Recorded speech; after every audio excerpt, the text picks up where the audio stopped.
was your week? It's been weird. It's been really weird. I mean, I kind of expected this to some degree. I don't know if you can hear me. Is that better? Okay, I'm sorry. I kind of expected this to some degree because this happened after the first Hugo. I did not understand quite what was going to happen in the wake of that first Hugo. But this time around, I was like, oh, okay, I better clear the week. I know that I'm not going to get any writing done for a while, which is bad because I've got a book due in November. But what it means is that when the first flush of media and so forth sort of cools down, I will have to double up on my writing. It happens. So. But you have a book coming out soon. I do. I have a short story collection coming out soon. As you heard from that essay, it is titled after that essay. Although that essay is not in the collection because it's not a collection of essays. But you're not going to waste a title like that. Like, come on. I mean, it's a great title. You know, it was a shame. I was wondering what else to do with it, and lo and behold, Orbit came up with an idea. So that works. So, how many of your stories are in it? You don't have to have an exact number. We're just gamers. Like 20-something. That sounds good. It's 400 pages because I just finished the copy edit. I felt every one of those 400 pages. But yes, it is 400 pages. There is one essay in it, which is just simply the introduction. And then the rest of it is mostly previously published short stories, but there are 4 brand new ones in it. So. In the introduction, which I can talk about because I read it on the train on the way over here, which was very exciting and timely. All right. You mentioned that you wrote your first short story at a time when you felt like you couldn't write anything. I would like to hear, after 3 Hugo wins in a row, congratulations, top of the world, about a time where you felt like you would never be able to write. I mean, I always wrote. The question was whether my writing was good enough to be published. I literally have been writing since I was a child. To reveal something personal about myself, I've always struggled with insomnia. And when I was a kid, it was largely because I would lie awake at night and imagine other worlds and imagine entire stories and scenarios. And of course I wouldn't sleep while I was doing that because it was too interesting. And so I learned to start writing effectively as a defense mechanism. If I got the stories out of my head, then I would be able to sleep. And so I've always written. I just didn't think that it was a thing that I could publish. And so when I was younger, even though I had my father telling me, of course you can be a writer, my father who was an artist telling me, of course you can be a writer, and even though my friends all knew that I wrote in class, and I would kind of wrap my notebook in the notes that I was supposed to be taking for class. You're all my such teachers, a nerd. Oh my God. I was. My teachers thought I was super diligent, and I was just like, chapter 23.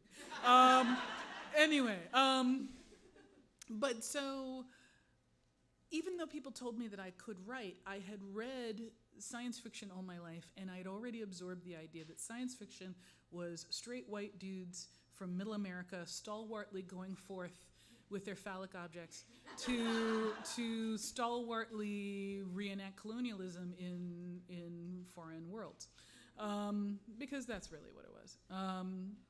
It wasn't that exclusively, but I mean that was what I'd kind of developed the idea that that's what it was supposed to be. So I didn't think that I could write. I thought that I could write, but I didn't think that my writing would ever be publishable. Mm-hmm. I just sort of assumed, I accepted the fact that I was going to be a hobby writer for my entire life. Until I had my little midlife crisis at 30. But one more time? Don't. Say that one more time. I know. I'm 45 now. I laugh at myself when I even think about the idea of having a midlife crisis at 30. But, you remember at one point in our lives, we were all told, never trust anybody over 30, blah, blah, blah. We all believed that 30 was old at one point in our lives. And then you hit 30, and then suddenly you're like, oh, shit. 30 isn't old, but I haven't accomplished the things that I want to do in life. And, of course, you have a midlife crisis when that happens. Yeah. You just normally don't call it a midlife crisis. And you don't admit it to anybody like I did. But anyway, so From the stories in your collection, a theme jumped out at me that I want to talk about. We're okay. It's all right. Okay. We're fine. We're good. Okay. Food. Food. Huh. Food features in a ton of your stories, and it in I'm equal. usually hungry when I write. I came up with like a big ass question, and if that is the entire answer, That I'm is gonna not be the so answer. mad. That is not the answer. Okay. All right. This is why I wanted you to do it. In equal parts, you use food as something that obfuscates and something that reveals. How am I using it to obfuscate? Well, I was hoping that you would tell me because this is your Q&A. Perhaps we'll rephrase, not to obfuscate, but people enter into relationships with food that have a responsibility or a consequence that they don't know at the time, and it only becomes obvious later. Talk about how you use food. I'd say there's a couple of things going on there. One is that I'm hungry. I cannot believe that was your first It's the answer. truth, Like, though. But the other thing that's frequently happening is that I think of food as a world-building mechanic that is a good way to sort of illuminate what's really going on in a setting. Even if I'm writing something that's set in the real world, there was a New Orleans short story in there that's one of my food fantasies in the collection, which is one of the unpublished ones. There are many discussions of how food is made and the magic that's inherent in making food. And so some of that is rooted in the fact that as I got to know fantasy, I started to realize that cooking was just as arcane a thing as any spell creation in any fiction. I learned how to cook from my grandmother, who's old school black woman, used to be used to be a high school cafeteria lunch lady. And this is back in the days when they weren't trying to like just shovel the cheapest crap down kids' throats. They were actually trying to give them good food.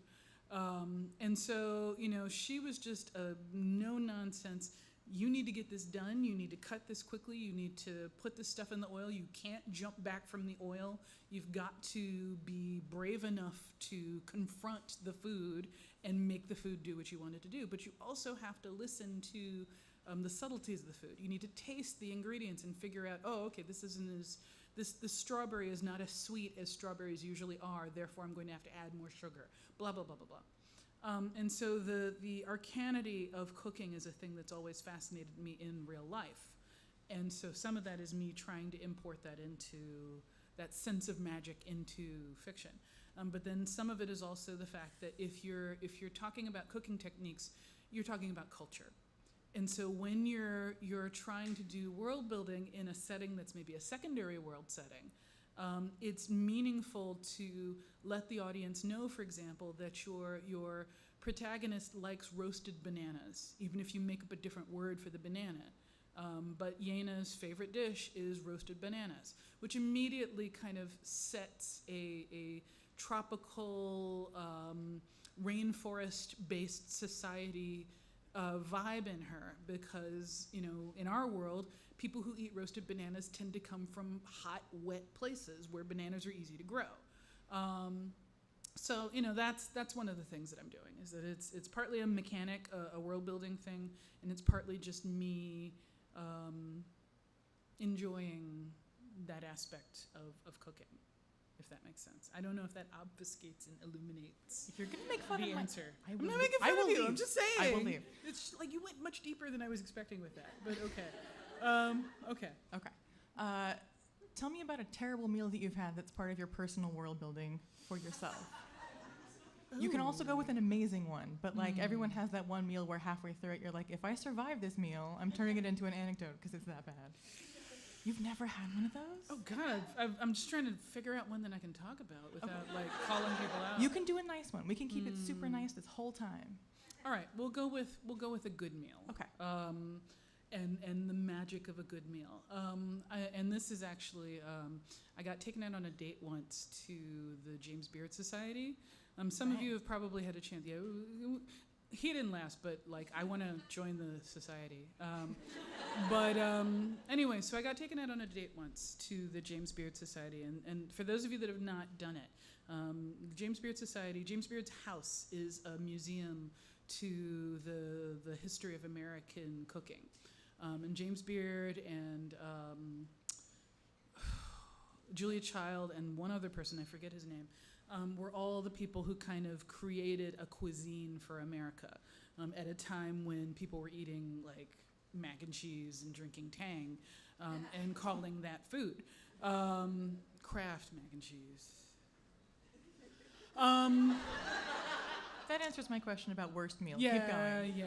No, you don't want me to start on food shaming. So if you go to the James Beard Society during one of their dinners, and you can join the society for like varying levels. But anyway, they believe in slow food, so they're going to give you an aperitif and then an amuse-bouche between them, and then this and then that, and then there's a drink pairing with every single one of these things, by the way. And then they give you like multiple dishes. You're going to be there for hours. But the other piece of it is that there's the kitchen in the house is built such that people can walk through almost as if they're on a tour and watch the chefs cooking. And you can stop and have a conversation with them. You can stand there and watch them the whole time if you want. They're aware that they're effectively on display, but they're also just chillaxed and doing their business. And you can also just chat with them. But, I just watched, and I just sort of figured out, like, this guy knows exactly what he's doing, like to the point that he's tasting a thing and he's throwing that away, and then he's doing another thing, and, like, the arcanity of it was visible in that whole session. So even though the date was not the best, the food was amazing. I hope they never see this interview. Keep going. Yeah, well, this is why I didn't want to talk about this, but that's okay. But he's not in my life anymore, so it's fine. Anyway, so the date was not the best, but the food was amazing, and the chance to observe an arcane master at work was an amazing experience. And that was one of the things that kind of, I should have told this story instead. I'm sorry. You can tell it now. Okay, We're all friends. very briefly. Okay. One of the stories in the short story collection is a previously published short story called L'Alchemista. And it is based on the fact that I went to Italy maybe 12 years ago, something like that. I went to Sicily and Palermo in Sicily, and then a little town called Sciacca. And I caught the flu. And the flu turned into bronchitis. And the bronchitis was getting progressively worse. So I had gone with my father and his girlfriend, and I left them, and I decided to come back to the U.S. on my own because I didn't speak a lick of Italian. I didn't want to try and navigate a foreign health system, even though I probably would have been better off if I had. Anyway, but I was just sort of like in a panic because I get bronchitis frequently, and I could feel that this was the worst case I'd ever had. And it was getting progressively worse. So I made my way back across Italy, and I'd gotten a flight that was going to leave from Milan. And so I'd managed to get to Milan, but the flight wasn't going to leave for like 14 hours or something. And the idea of trying to sleep in this cold industrial airport while hacking up a lung was just the most miserable thing I could think of. So I went to the Traveler's Aid booth, and I said, look, is there a hotel that I can just find somewhere, any hotel? As long as this doesn't have like bed bugs or whatever, I'm willing to take it. And the dude sent me to this hotel that was like something out of a medieval traveler's tale.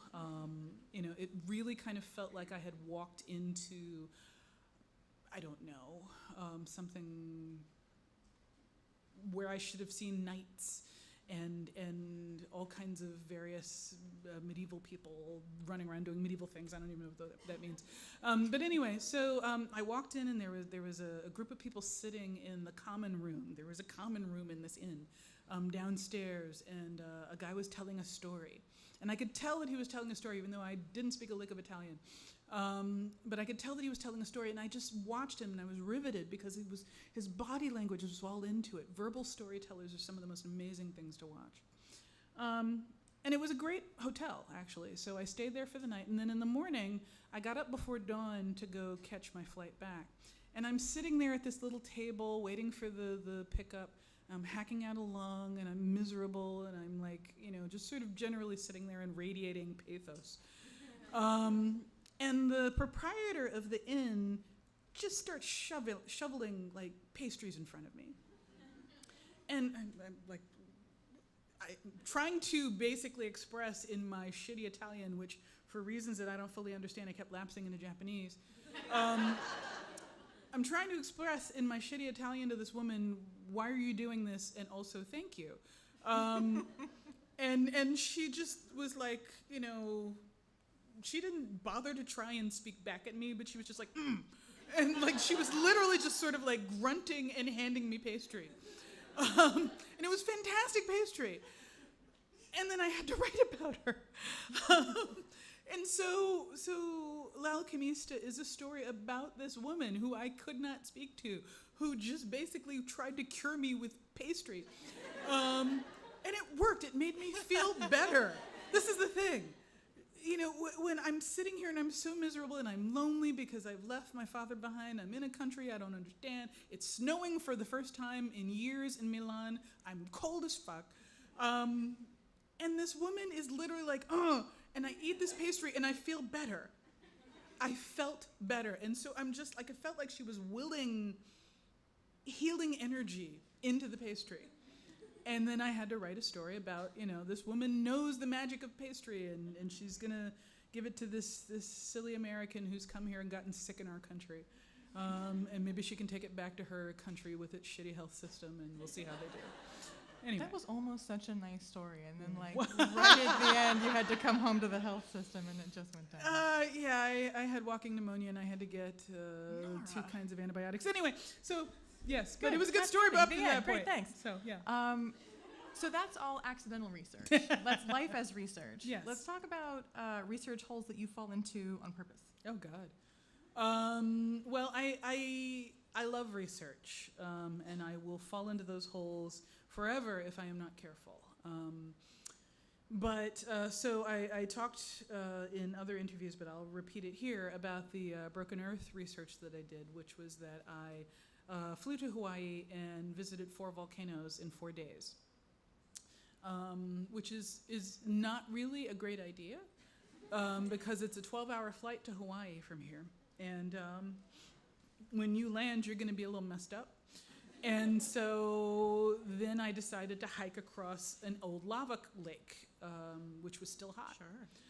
Because this seemed like a good idea to me at the time. 12-hour flight, yeah. It really seemed like a wise idea. And then later on, of course, people explained to me that the lava craters don't have sand. It looks like sand. It's glass. If you trip and fall and do the normal thing of catching yourself on the heels of your hands, you will cut yourself to the bone. Don't do that. Was this before or after you hiked it? This was after I hiked it, no. Of course. This was after I hiked it. I hiked it, and I was staying in a B&B, and I talked to the proprietor afterward about what I was doing, and he got this look on his face, like, you looked really tired when you left this morning. And I was like, yeah, but I was going to the Kilauea Iki. And he was like, oh. And he's like, I noticed that you didn't have gloves. And I was like, yeah. And he was like, oh. And then he explained to me at that point that it was not a wise idea to go hiking across a crater full of incredibly sharp, dangerous volcanic glass without the proper equipment. So don't do that. But I survived. I didn't fall. Your anecdotes end on the weirdest note.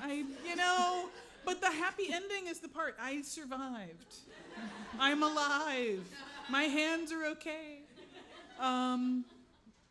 But so I spent a period of time, in addition to that trip, studying seismology, geophysics, as much as I could. And as it got more and more interesting to me, I started digging deeper and deeper into it. But the goal is not to write a textbook. The goal is to write a novel. What I wanted really was that feeling of realism, that like I needed to be able to convey what sulfur air, sulfur-laden air smells like. I needed to know what ash felt like, so I needed to touch some ash. I needed to be in a place where mountains existed. I needed to talk to people who live on a hot spot. Because the Hawaiian Islands, for those of you who don't know, well, right now they're dealing with a hurricane. But for those of you who don't know, the Hawaiian Islands are sort of perpetually in danger because they exist on top of basically a giant thermonuclear bomb that could blow at any given minute. And so, I wanted to understand what it felt like to live in a place where you could literally just get blown to hell at any given second, especially the Big Island. Is 4 volcanoes all grown together, which could just explode whenever they feel like it. And so when you're talking to, I ended up having several really good conversations with a couple of Native Hawaiian folks. I tried salvia. Anyway, that was special. So, we're having these really deep conversations about these different things. And the ephemerality within the culture was a thing that I wanted to also get into the books. So the acceptance of the fact that life is what it is. You live life for the moment. You don't think in terms of 50 or 100 years down the road, because you don't know when the gods are just going to be like, okay, you've had your time. Give me my island back, and so on. So I've learned to do intense immersive research to the degree that I can, and then stop, and then start writing, because otherwise I will just keep immersing and keep exploring these different ideas and then never get any work done. So Like I right keep now. rambling. I'm sorry. That's okay. I'm That's sorry. why it's literally why everyone is here. Well, okay, but yes, like right now. Yes, like like right okay, so I was around the corner on the other side of this block. There is a thing on New York sidewalks, older New York sidewalks in areas like this, where there's little embedded things of glass. What is that called? What do you call that concrete with pieces of glass embedded in it? What? Toynbee tiles. Toynbee? Different thing. What? Sorry? I heard something about penguins. We have some dissent about what that could be. We have some dissent. Okay. You have thrown this entire room into I'm turmoil. sorry. But I mean, Why I need would to you do know. this to us? I need to understand, because, I'm trying to write, my current novel is about New York. It is set in the world of my short story, The City Born Great. And so I'm having to do lots of impromptu research, literally on the spot, about this city. Just last week, I suddenly had to jump up and go hop on the Staten Island ferry because I couldn't remember the names of the ferries or how long it took, and the websites weren't helping, so I'm just like, let's go on a ferry ride. So, anyway. And that story appears in your collection? It does indeed, yes. The City Born Great is one of the stories that I started to read tonight, but oh well. Oh, I'm talking too much, aren't I? No, it's time. Oh. Speaking of the collection, do you want to do the Great Noradini and show the business? Okay, so we're going to do the big reveal of the cover of Nora's collection, and then she's going to step off the stage and sign books and say hi. Were we going to do Q&A? Oh, I guess we can do Q&A. All right. All right, okay. No, Let's do that's some fair. Q&A for 5-10 minutes? Is that That sounds good. Okay. I can't see anyone, so someone Neither is can literally I. going to have to pick questions for us. Okay. Thank you. Is there a microphone anywhere? No, you have to project. Oh, okay. Low tech. All right, hands up. Nice. Well, why don't you handle the questions? I can't see all of them. Okay. So, with the success of the Broken Heart trilogy, would you say that now more readers should pay attention to the science fantasy genre? I mean, you're not the only one's done that. Like Matt Langle, Philip Pullman. Mm-hmm. I feel like they still don't get the credit they deserve. Within the genre, they're still not going to get that credit. That's not going to, me getting Hugo's is never going to change that. There's always going to be people in science fiction who are like, you got your fantasy in my science fiction. You got your science fiction in my fantasy. So that's just that's the nature of the genre and its fans. And it's one of the things that I love about them as well as laugh at.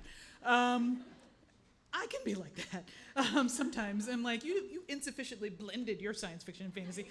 Anyway, but that said, I don't know that it's going to make a difference. I sincerely hope that people understood what I was trying to do with it. Some people are not going to get it, but basically I was playing with the old Clarke's law of any sufficiently advanced technology is indistinguishable from magic, and its corollary, which is any sufficiently systematized magic is indistinguishable from tech. So I was just playing with that. I don't know that it's going to make a difference. In terms of respect for L'Engle and all that other stuff, they've got plenty of respect. They are very highly lauded and will always be within the genre, I think. But there's still always going to be people that are never going to read them because they think, the theoretical physics treatment as magic is unacceptable somehow because the M word got used. I did that on purpose in The Obelisk Gate, by the way, where there's spoiler alert. No, don't spoil it. Don't All spoil right. it. Okay. Well, I'll just say I did that on purpose. Those of you who read the book understand what we did. So. First of all, congratulations.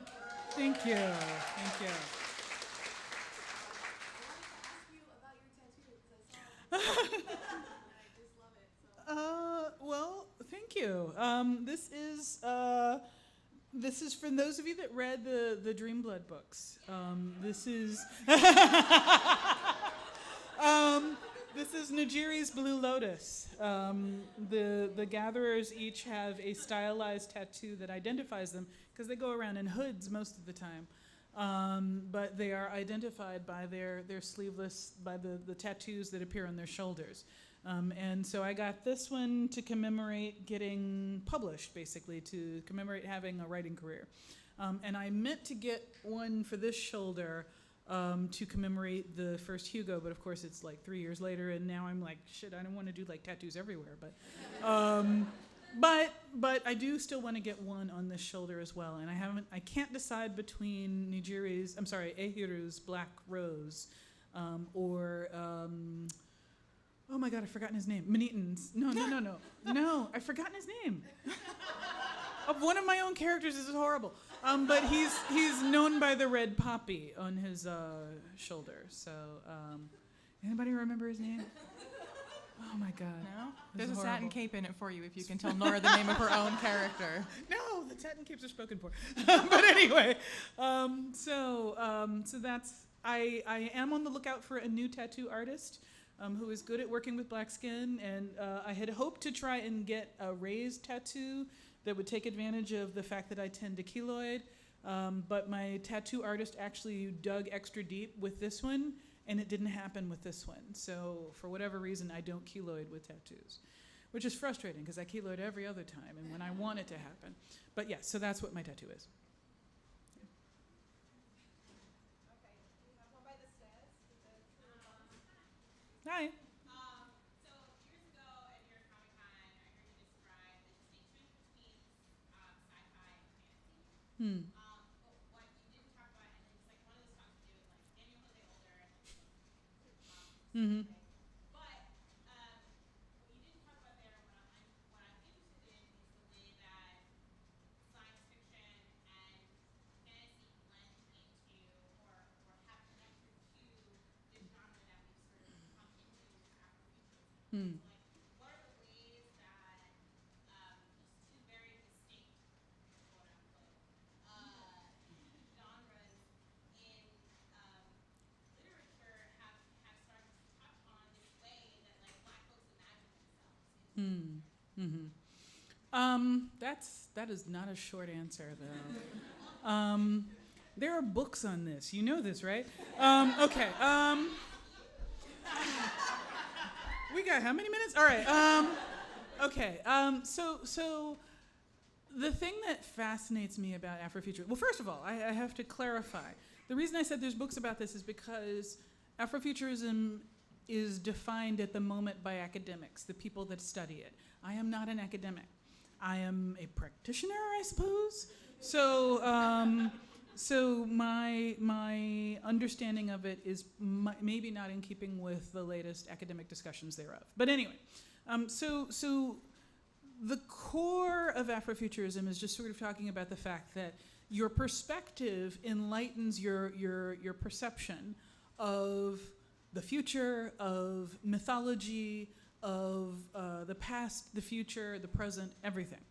And of course, if you're coming from a different perspective than what has been privileged in all of our fiction so far, if you are coming from a black person's perspective, you're going to be bringing that different, just a completely different way of looking at the world into what feels like a familiar setting. The future, for example, something as simple as the future. You heard me talk about this with my reaction to the Jetsons and with this essay. In the Jetsons, I'm sure that they thought that they were just being sort of politely racist. I don't know, by not putting any black folks in the Jetsons. But to me, it spoke of an apocalypse, an unspoken apocalypse in which a whole lot of people got wiped out and nothing left but these middle class, middle American, people who seem to be having a good life until you really think about that. And so, just something as simple as the lens that I bring to watching the fucking Jetsons as a black woman illustrates the ways in which Afrofuturism changes the way that you look at the world, changes the way that you look at the future. And so, that's as close to answering that question as I can get without rambling on for another 30 minutes. Does that cover it? Okay. All right, so we can have one more quick question. Yes? Julia, I have a kind of a connected Hi. question. I love you so much, and I love your work. Thank you. And I'm just thinking about, connected to Afrofuturism, your world building process. I'm just so curious because your work and the ways in which I'm able to become embroiled in your work reminds me a lot about Teenage Bubbles, which you've heard before. Mm-hmm. And just how you have whole entire dictionaries at the back of your books with these terms that play around with geology and these scientific things, but in different ways that actually have meanings for Black people. Could you speak a little bit to that world building process alongside centering Black people in your book? I know this is I do a 2-hour workshop on this.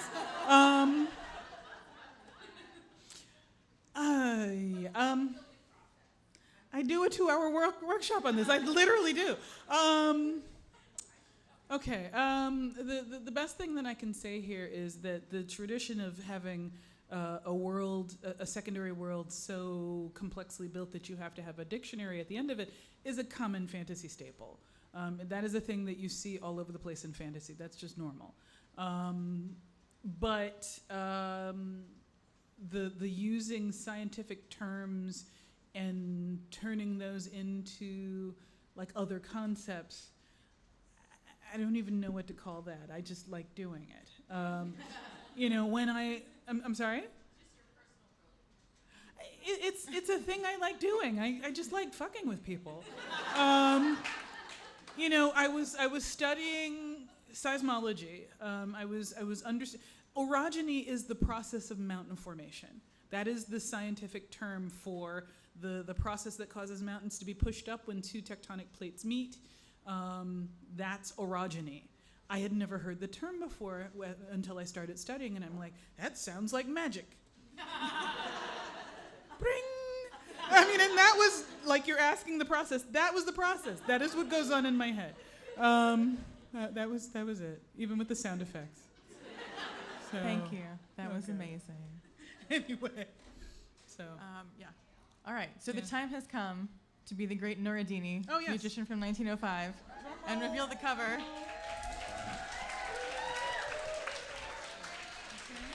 Can we get a drum roll? Be careful. So careful. I'm holding it. Go. Go.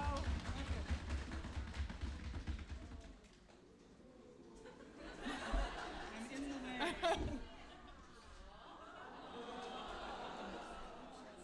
Can you pick it up and show everybody this way? What? Pick it up and show it this way, Oh, like a boxing ring. okay. No, pick it up like a boxing ring. It's never gonna. Does that work? Now you can see.